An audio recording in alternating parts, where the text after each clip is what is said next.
नमस्कार, मी प्रियाच्या सोपी रेसिपीमध्ये तुम्हा सर्वांचं खूप खूप मनापासून स्वागत आहे। तर आज आपण 1 किलो मैद्यापासून खुसखुशीत शंकरपाळी कशी बनवायची ते बघणार आहेत। तर पद्धत एकदम सोपी आहे। व्हिडिओ शेवटपर्यंत नक्की बघा आणि व्हिडिओ जर आवडला असेल तर माझ्या चॅनलला सबस्क्राइब आणि लाईक करा। सोबतच बेल आयकॉनवर क्लिक करा म्हणजे माझ्या रेसिपी तुमच्यापर्यंत येतील। चला तर मग रेसिपीला सुरुवात करूया। इथे मी 1 किलो मैदा घेतलेला आहे। तर मैदा आपण सुजीच्या चाळणीने चांगला चाळून घेतलेला आहे, कारण त्यामध्ये जर काही असेल तर ते पडतं, म्हणून आपण मैदा चाळून घेतलेला आहे। तर आपण इथे 2 कप दूध घेतलेला आहे।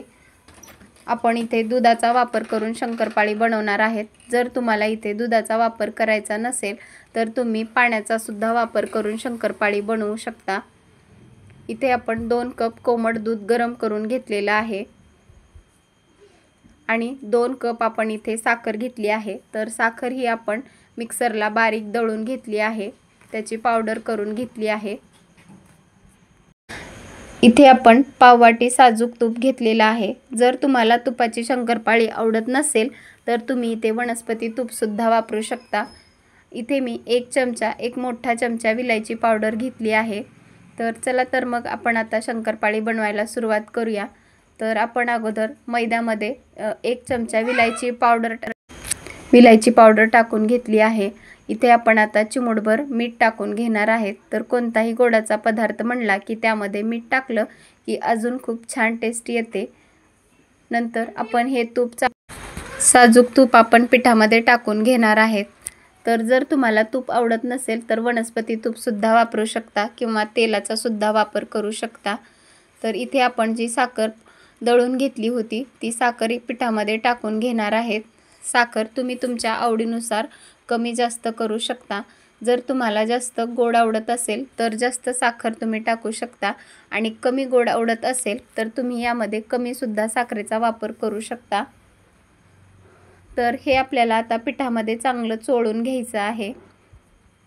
साखर, तूप आणि विलायची पावडर आपल्याला चांगलं पिठामध्ये मिक्स करून घ्यायची आहे।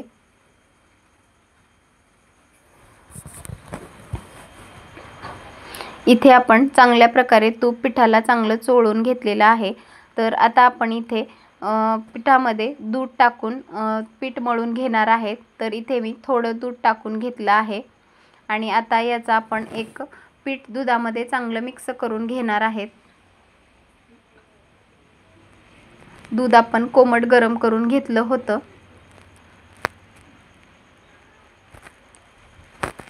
अजून थोडंसं दूध टाकून आपण पिठामध्ये चांगलं मिक्स करून घेणार आहेत।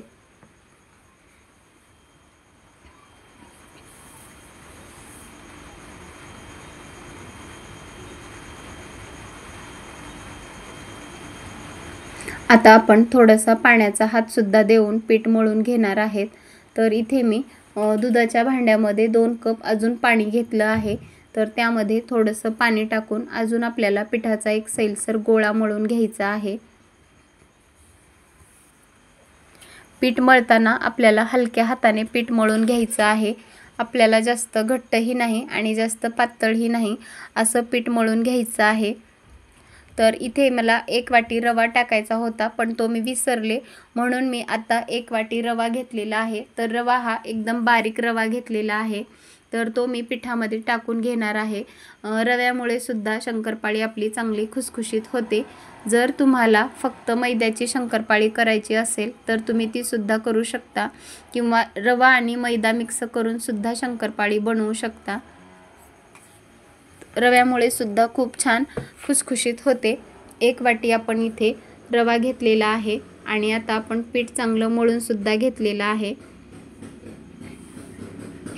आता हे पीठ आपण अर्धा तास रेस्ट करण्यासाठी ठेवणार आहेत। अर्धा तास झाले आहेत। आता आपण झाकण काढून घेणार आहेत। तर बघू शकता तुम्ही इथे आपलं पीठ किती छान फुगलेलं आहे। तर परत एकदा आपण त्याला हाताने चांगलं मऊ करून घेणार आहेत। एकदम नरम आणि छान पिठाचा गोळा मळून तयार आहे आपला। परत हाताने आपण त्याला चांगलं मऊ करून घेणार आहेत. तर आता आपण इथे शंकरपाळी बनवण्यास घेणार आहेत. तर आपण जसं चपातीचा गोळा घेतो त्यापेक्षा थोडा एक मोठा गोळा घ्यायचा आहे आणि त्याचा एक गोळा करून ठेवायचा आहे. व्हिडिओत दाखवल्याप्रमाणे असा एक त्याचा गोळा करून घ्यायचा आहे. अजून एक दुसरा गोळासुद्धा मी करून घेणार आहे.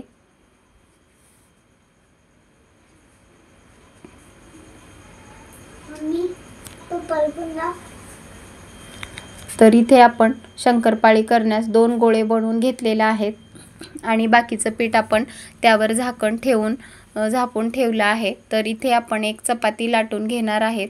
चपाती लाटताना आपल्याला जास्त जाडही नाही आणि जास्त पातळही नाही लाटायची. अगदी चांगली चपाती लाटून घ्यायची आहे आपल्याला. जास्त जाड लाटली की शंकरपाळ्या या कच्च्या राहतात आणि पातळ लाटली की ती शंकरपाळीच आपली कडक होते.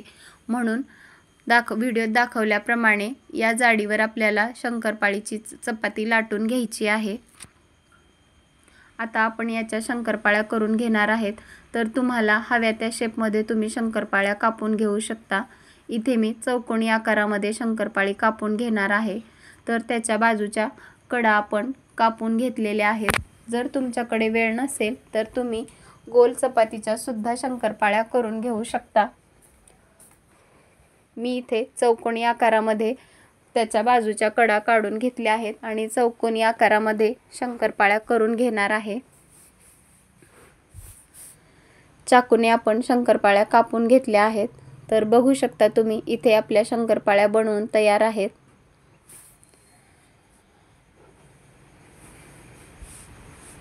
एक एक करून शंकरपाळी सर्व आपल्याला पोळीपाटावरची काढून घ्यायची आहे. तर बघू शकता तुम्ही आपल्या शंकरपाळ्या किती छान तयार झालेल्या आहेत. तर दुसरी सुद्धा चपाती आपण अशीच लाटून घेणार आहेत.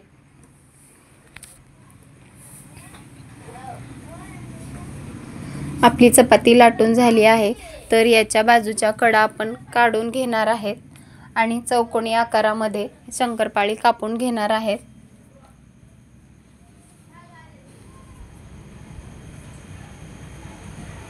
अगदी हव्या त्या शेपमध्ये तुम्ही शंकरपाळ्या लहान मोठ्या आकारामध्ये कापू शकता. तर दुसरी सुद्धा चपातीची आपली शंकरपाळी बनवून तयार आहे. तर इथे मी दोन गोळ्यांच्या शंकरपाळ्या बनवून घेतलेल्या आहेत.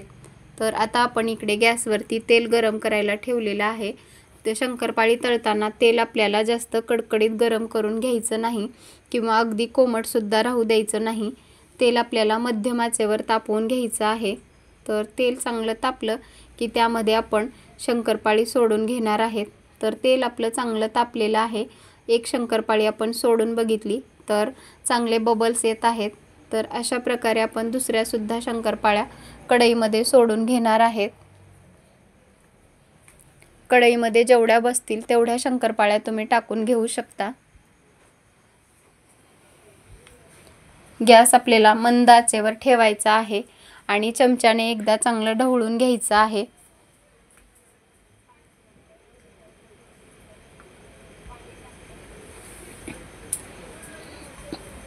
तर इथे शंकरपाळ्या आपल्या चांगल्या तळत आहे. झाऱ्याने परत एकदा त्याला चांगलं ढवळून घ्यायचं आहे. शंकरपाळ्या तळताना आपल्याला बदामी रंगावर तळून घ्यायच्या आहेत.